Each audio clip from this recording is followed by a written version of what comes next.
ring. Okay, ring, ring, and you're going to be inserting these things into your conversation by you asking the right questions, and we're going to see how you overcome some of these objections. Okay. This is a hot seat. I don't do a lot of It's a role play hot seat is what we're doing. Okay. So, all right, here we go. Ring, ring.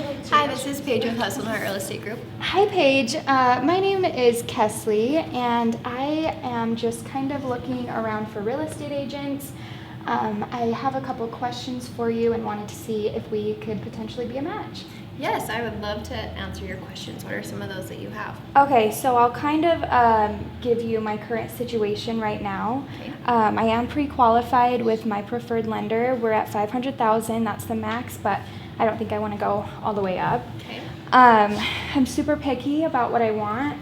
I really know what I want. I have the house envisioned, and so I won't be I just want to prepare you that it's not going to be easy to find this house. I am working with an agent, but the reason I am calling and asking around is because she is just not holding up her end of the bargain.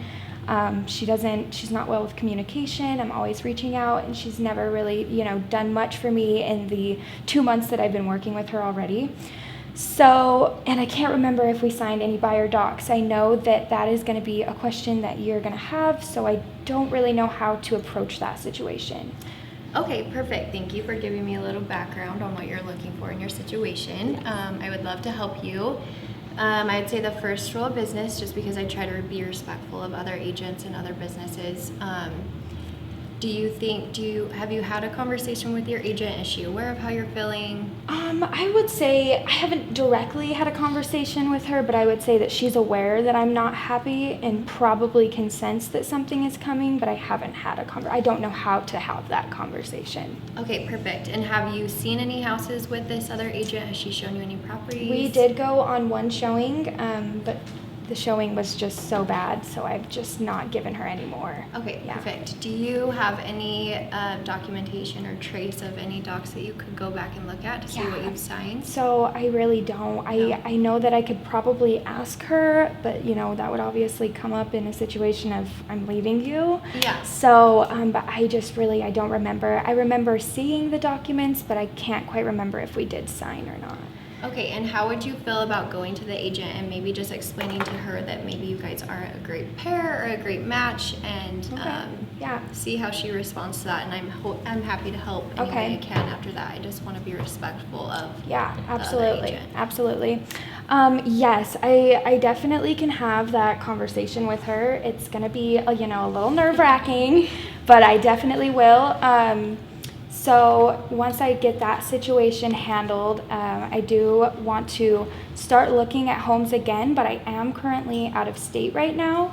And so I wanted to know kind of what you could do for me while I'm out of state. I will be back at the end of the month, but I want to get things going immediately. Okay, perfect. Is this other agent, is she in your same state, or is she here in Utah? She is there in Utah. Okay, perfect. Well, if you feel like you're too uncomfortable to have a conversation with her, maybe we could work out a referral to help this agent feel like she's still in the loop with you. Okay. That way we don't have to burn all bridges, but that's an idea of something we could do. Okay. That can help you. Okay, sweet. Yeah.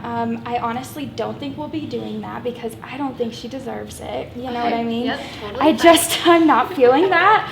So I think that we'll just stick with, I'm going to give her a call. Okay. I'm just going to let her know that I've decided to work with somebody else. And if it does come up that I have signed the buyer documents, what do we do in that situation?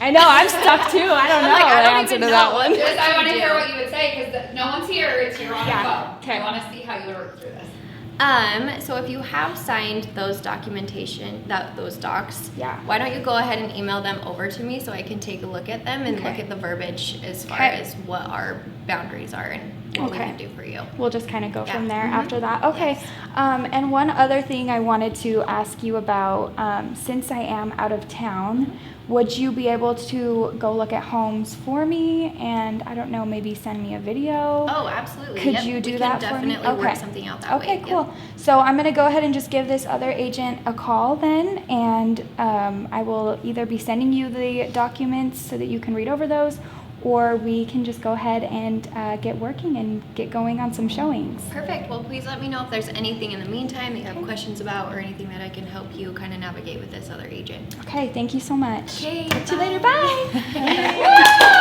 All right. I love it. Honestly, I just have to give you guys feedback. That was a great hot seat role play. Does anyone around the table have any feedback? I do. Both good or bad? Okay, here we go. Okay, so for what I remember, I might be wrong, but for what I remember, you have to ask them, when was the last time your agent contacted you? If it had been more than 2 weeks, there is something without contacting the buyer, you can reach to the broker. The other thing I will check, who is the broker? Because if it is your same broker, you can just, the broker agreement is through the broker, it's not through them. But at the same time, this is a knife with double edge, because if it is a different broker you reach to them, they might assign another agent within that brokerage. So those are things that you need to take in consideration. And you can ask for the name of the agent, and then you can do your homework and give them, okay, well, let me give you a little bit, this is what we have. Did you check with the contract, something like that. Thank you. Yep. So that's 100% what I was going to say as well. So the agreement that they signed, if they did sign it, because number one is, did she sign it? And if so, I would have maybe asked a few more questions. Like, okay, so when you went and saw this house, did you write an offer? Because if you write an offer, your odds are, okay, you probably did end up signing them, right? But if you only went and saw one home, I don't think that the agent would have signed it, sent it, but possibly because they were out of state and going to show them. So maybe I would say, hey, did you guys actually write an offer? But additionally, it is a agreement with the broker. So some of the options, girls, and we'll just let you guys know, if you ever run into this, I don't know about the 2 week, to be honest, I don't know about the 2 week thing.